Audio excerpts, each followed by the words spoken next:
Saudara, lahan di Desa Embacang, Kecamatan Lubuk Keliat, Kabupaten Ogan Ilir, seluas kurang lebih 4 hektar terbakar. Kebakaran lahan itu terpantau melalui patroli udara.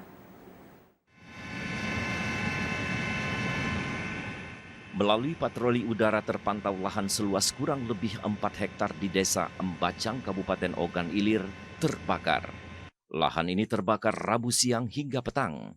Tidak terpantau upaya pemadaman api di lokasi tersebut.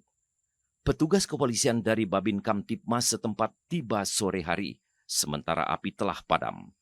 Diduga kebakaran lahan di satu hamparan ini terjadi karena sengaja dibakar oknum tidak bertanggung jawab. Hal itu beralasan karena saat ini intensitas hujan cukup tinggi dalam sepekan terakhir di Desa Embacang, Kecamatan Lubuk Keliat, Kabupaten Ogan Ilir. Diperkirakan kesengajaan lahan itu dibakar untuk membuka lahan baru. Kepala Seksi Tanggap Darurat BPBC Sumatera Selatan, Sufanto, saat diwawancarai usai melakukan patroli udara, membenarkan kebakaran lahan itu terjadi dan pihaknya telah berkoordinasi dengan pihak terkait.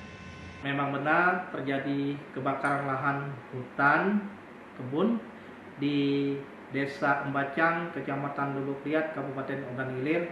Bagaimanapun lahan tersebut kurang lebih 4 hektar, hampir merata terbakar, terpantau oleh patroli udara. Nah, ini nanti kalau memang terbukti dibakar oleh warga, nanti biar pihak yang berwajib untuk menindaklanjut untuk selanjutnya ke Kapolres Ogan Ilir. Terkait kebakaran lahan di Desa Embacang, Kecamatan Lubuk Keliat, Kabupaten Ogan Ilir, Polres Ogan Ilir telah menurunkan tim Avatar yang merupakan tim khusus menangani kasus karhutlah. Tim itu saat ini tengah melakukan penyelidikan pemicu pasti kebakaran lahan.